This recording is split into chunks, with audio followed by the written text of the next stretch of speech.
know when Erica mentioned the owl pellets, she wasn't just talking to the judges. If any of you would like to take a look at them, and they really aren't that gross. They're dry. They don't smell bad. She does have a couple of containers in the back, and she'll be happy to show you how to open them up. So I'd like to introduce Mr. Dabney Coleman. So I'm going to brag on Dabney just a little bit. In addition to being a governor's school student, he is also my bio prep tutor and has been so for the whole entire year. So lucky him, for the first semester, he got me 50% of the day. And as a tutor in my class, he's been exposed to students that normally he might not get to interact with. It's a very small class that he gets to work with these students one-on-one. And I will have to say he's extremely brave, he's extremely patient. And recently, he and I gave the kids a challenge of learning about water characteristics or characteristics of water. And they were supposed to teach and do a demo for each one of the characteristics that they were given.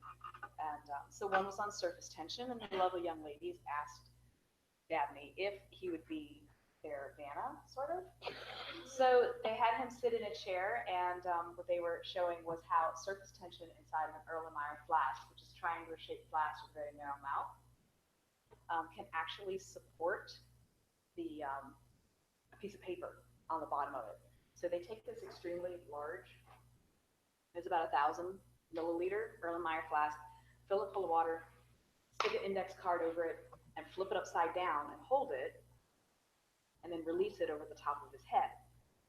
And it holds the card, and he's just sitting there, just as calm and relaxed as can be, while the girls are still holding the flask and talking about all the characteristics of water.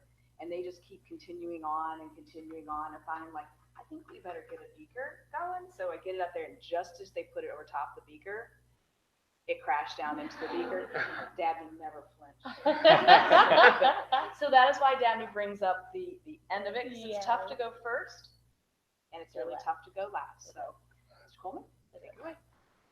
Good afternoon, everyone. My name is Dabney Coleman, and I will be your final presenter for today. As you can probably tell by my introductory slide, I am the bee guy. And growing up, I always saw these white boxes in my grandfather's backyard. And I never really knew what it was that they were. And a couple of years ago, my brother had the same white boxes in his backyard. So I finally mustered up the courage to talk to him about it and ask what they were. And he told me that inside were 50 to 100,000 honeybees, and that these were some of the world's best pollinators. And typically, when you walk into a supermarket or a food line, a third of the food that is in there comes from pollination from bees. So that just gives you a little idea of just how important they are to our American society, economy, and everything. So I focused the majority of my research on colony collapse disorder. I'm sure you've all heard on the news recently that honeybees have been in a rapid state of declining population. And the main attribution to this is colony collapse disorder. CCD is the rapid population decline in America of the honeybee. It was first discovered in 2006 when Dave Hackenberg, a Massachusetts beekeeper, came back over the winter and noticed that 90% of his hives were either wiped out completely or they had disappeared. And since then, we've seen nationwide coverage of colony collapse disorder and issues with it. And scientists still have yet to truly determine what the causations are to it. So with this, I focused on trying to attribute different causations to my project and wanted to focus my research on what is causing colony collapse disorder and also how to prevent it. So essentially, I based my thesis on the law of tolerance, which states that when populations of a species undergo too much environmental pressure, they can reach a tipping point where the population will collapse in on itself, hence the name colony collapse disorder. The population can either die off completely or it'll disappear at rapid rates. So the main causations that I discovered in my thesis and through my work with Mr. Keith Tigner, the state apiarist, was that we've been putting honeybees in a state of overpopulation.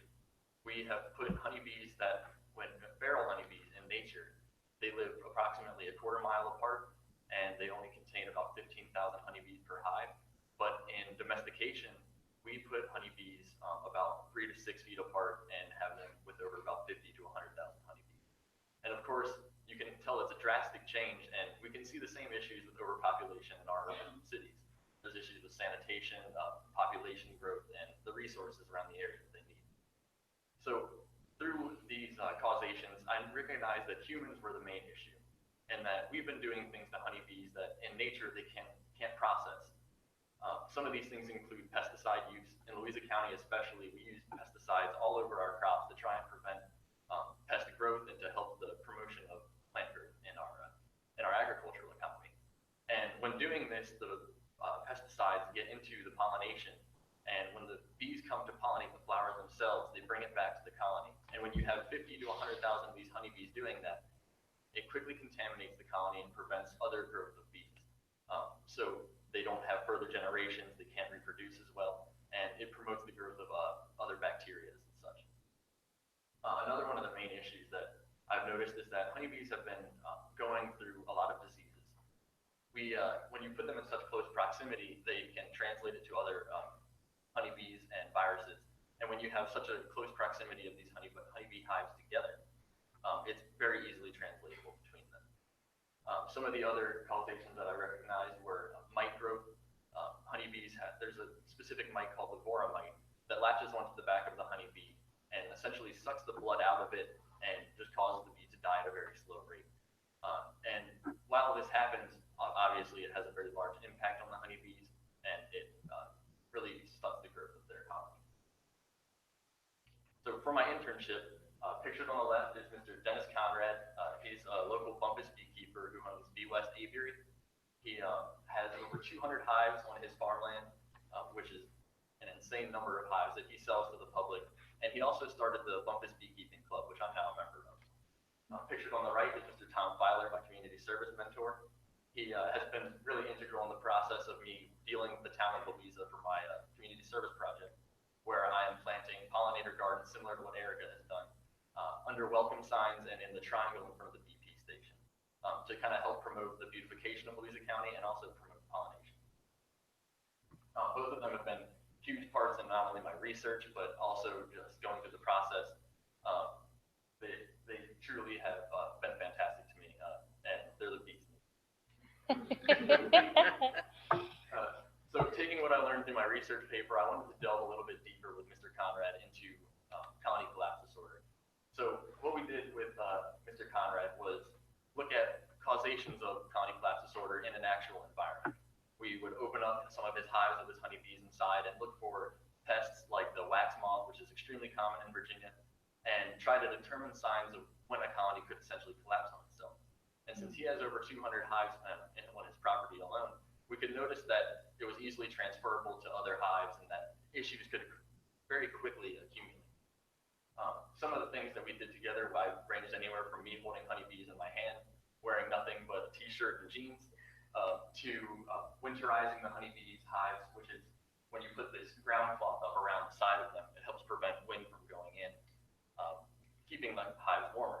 In the wintertime, these hives have to maintain a temperature of about 97 degrees inside, similar to what we as humans have to keep our body temperature at. It helps homeostasis and helps promote their growth. And so obviously that takes a lot of energy, and any way that we can help the honeybees do that is very important. So one of my favorite memories working with Mr. Conrad in this was when one day I was sitting at home on a Sunday afternoon. He called me up and said, "Hey, come on over to the farm right now. We got to get this done." And I said, "What are we going to be doing? What is it that we're going to be working on today?" He said, "No, don't worry about it. Just come on over." So I made the 50-minute drive from my house all the way to Bumpus with no clue as to what I was going to be doing. And when I got there, within seconds, he was handing me a tin can with like sawdust, twigs, and leaves inside of it. And before I could even look all the way in to see what it was and like inspect it a little bit, he was reaching a lighter towards me and lighting it on fire. And I mean, this shocked me, and I wasn't ready for it. And so I dropped the can on the ground, and I was like, "What are you doing?" And he said, "No, it's fine. Pick it back up. It's not going to burn you or anything." So I listened to him. He said, when I light it, get down and blow the smoke that's in it under the honeybee hive." And so I did what I was told, and when I did, within seconds, I heard this loud rumbling noise coming from the distance. And I turned to look over the tree line that was on his farmland, and I could see hundreds of thousands of honeybees swarming to go back to that hive to put out the fire that we had created. Wow. And it was truly beautiful. It was something that I'll never forget. And just the noise and the way that they looked was just truly shocking. It was taking what I learned from my internship, I put that into a little bit of what my community service was. As you know, honeybees are some of the world's greatest pollinators, and I wanted to help promote pollination in Louisa County. Working with Mr. Tom Filer, he's the town manager. He put me in front of the town council, as you can see me here. Yeah. Had to go in front of the mayor and some of the other council members and had to present to them my ideas for what I wanted to do my community service. In doing so, I told them that I wanted to plant perennials, plants that would come back every year, and they would have to have minimal maintenance. I would mulch the areas to limit weed growth and to help the maintenance crews that come around and cut the grass in Louisa County. And I wanted to help beautify Louisa County. Obviously, adding flowers under some of these welcome signs helps to make some colors pop, attract attention to areas, and just promote a little bit of what Louisa County is as a whole. And I hope that this leaves a lasting impact on them. I've been working with local businesses such as Southern States, Tractor Supply, True Value, on getting some of the necessary materials and donations together to put the community together as a whole and to promote my project as well. And so I hope that that has a big impact. And it's one that I hope that I'll be able to come back through in college and go back through and make sure that these gardens are sticking together. The biggest thing that I have taken out of this, as you can see from my selfie, is that I love honeybees. As I'm moving away to college, I'm not going to be able to maintain my own honeybee hive at my house, but I hope to in the future be able to maintain my own one. But one of the biggest things that I've taken out is communication, as some of the other governor's school students have said. I've learned how to talk to local municipalities like the town council, talk to local businesses, and trying to get a general understanding of what it is that you need to get done in this county. And also just working on a level of my other fellow governor school students, communicating with them, taking criticisms and giving criticisms on what we can improve on. And I know that other governor school students the advantage when writing research papers or doing presentations like this. Governor school has really helped prepare us for college and other life experiences. So with these skills, I plan to attend Virginia Tech to, as many of the other students have here, to study biological chemistry and also music.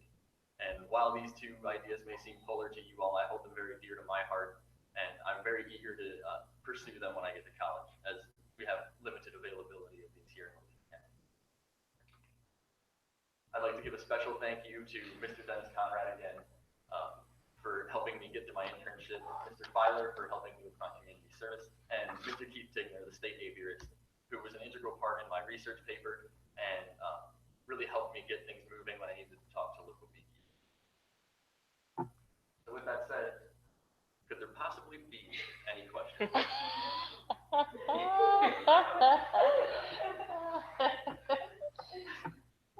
Yes. So I have comments and questions. We just put in 3 hives on our farm in the past year, and it's absolutely fascinating. Everybody's one, have you heard that NPR is Planet Money? They did a podcast on trucking bees in California.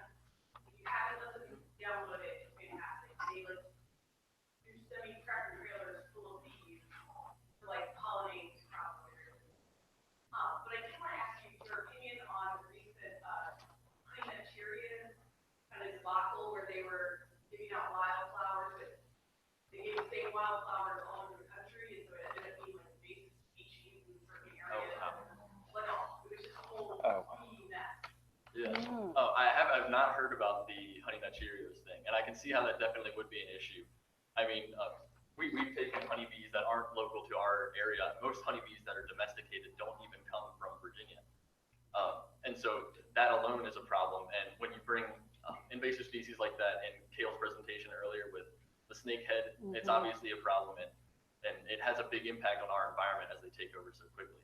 But also what you said about trucking them out to California, I know that California has an extremely large almond crop. Almonds are the biggest thing. And East Coast beekeepers will send their bees over. They'll basically rent out their bees to these almond companies out in California, and it helps pollinate their crops, and then they have to come back. But they're also seeing a few issues with that, in terms of getting all of the bees back to one hive and colony collapse disorder. Yes.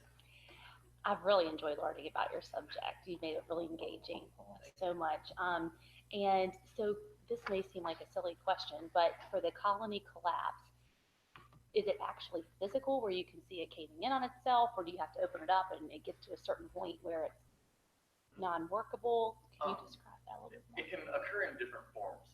Sometimes colony collapse disorder, honeybees will just leave like their hive and they won't come back with no trace of anything. Sometimes the queen, who's like the main boss, and helps produce all the eggs in the honeybee hive, she will die off and the colony won't accept the new queen. So obviously they lose instruction and they don't know how to function as a whole anymore. Hives are kind of like super organisms. Mm-hmm. They're all just pieces to a really big part of like a colony, a society, basically. And so when you run into any real issues with the hierarchy or the maintenance inside, it can fall in. And when I say fall in on itself, I don't mean physically fall in. Yeah. I just mean that they'll either die off or they'll leave the colony. Great, thank you. That really helps. Yes. Actually, I have two questions. My first one is, when you saw that swarm of 100,000 bees, what did you do? Did you run? I would have been running. Yeah, I didn't run, but it took me off guard. Like I actually like jumped back a little bit because I wasn't expecting such a loud. I mean, it sounded like someone had started up like a motorcycle back behind me, and I was not ready for that at all. I definitely took a couple steps back, but Mr. Conrad assured me that they wouldn't attack me or anything. They were just trying to get to that hive to put out the fire.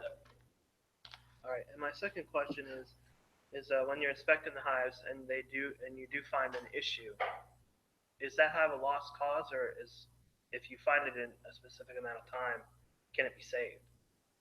Yeah, if you find it in a specific amount of time, typically they can be saved. What's that time frame? It just depends on what the issue itself is. If it's a wax moth, you only have a few weeks to isolate that colony from other colonies and move it. If it's something like, it's a spore that's local to our area that when it gets inside, there's millions of spores that can contaminate all the colonies around it, and you don't have hardly any time at all. That's very unpredictable. But typical procedures to prevent colony collapse disorder and other issues in the hive is to isolate that hive, move it away from them, and check on it regularly. So in one of those little boxes, how much honey would be produced from those honeybees? That typically depends on how many honeybees are inside. Okay. I know that a typical colony of 50 to 100,000 in domesticated beekeeping, they need 60 pounds of honey for the winter as their own food supply. So typically you can harvest about 40 pounds from that, so they make about 100 pounds. Okay. Yeah, Eric. So, like, when you smoke hives, clearly the hive, right? Mhm. Okay.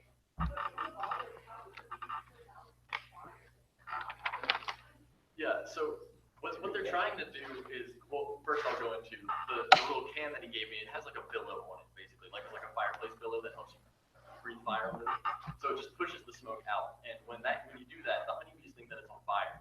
So they rush back to the hive, and they go inside and they try and beat their wings as fast as they can to suppress the fire. And it makes a lot of noise, and it's really interesting to watch. Yes, Meg. So, like, when a queen dies and the bees are just like displaced and they don't really know where to go, do some of them go to a new hive, or do they just like die? It can be either, actually. Sometimes they'll find their way to a new hive. Sometimes they'll do that without even losing their queen. They'll just get confused and they follow the wrong pheromone or hormone trail, and they'll go to the wrong hive.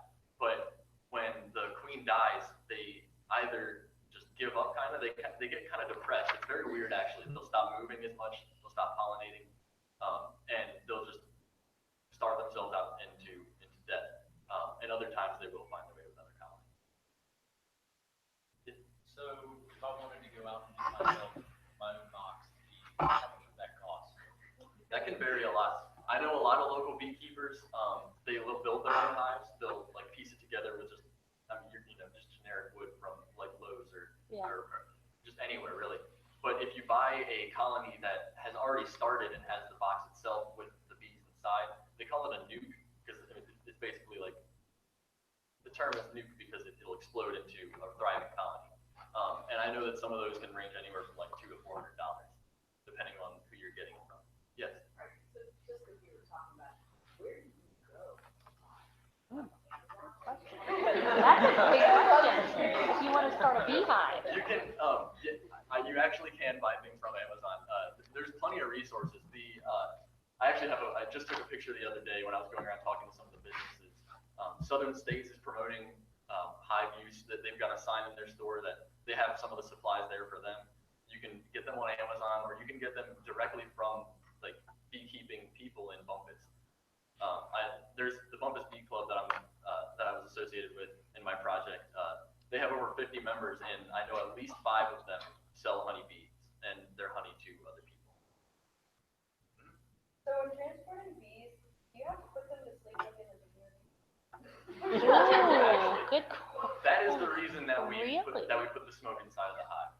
It brings all of the honeybees in right before night to get inside the hive, and when they get in there, you basically block it off with like a little piece of sheet metal, and you'll tack it in.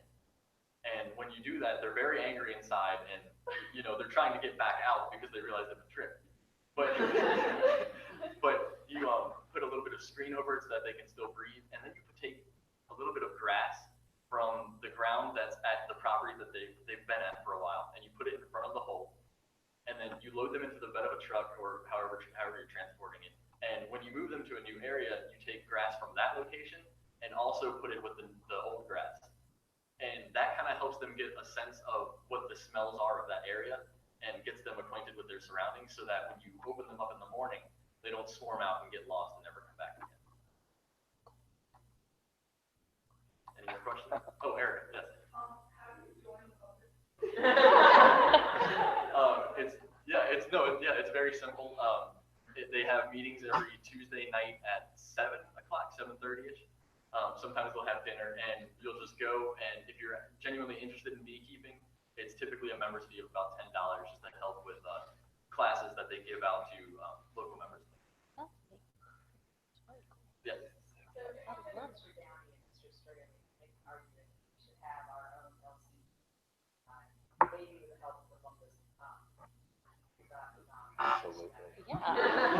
And we wanted to put it near to support her pollinator garden. On a scale of 1 with your absolutely crazy to 10 is perfectly safe. What would you say about safety of the general public or the beehive? It would depend on where we are putting it. If we're putting it right beside Erica's pollinator garden, you could see issues with the bees coming and stinging, which is not a big issue. It's really not. But the issue comes into play when Bee people, allergy. when people think Unless that you're the bees allergic. will sting them, and so they don't want you to put it there to actually see if they will or not. Honeybees don't sting people nearly as much. I held them in my hand, and they were completely calm.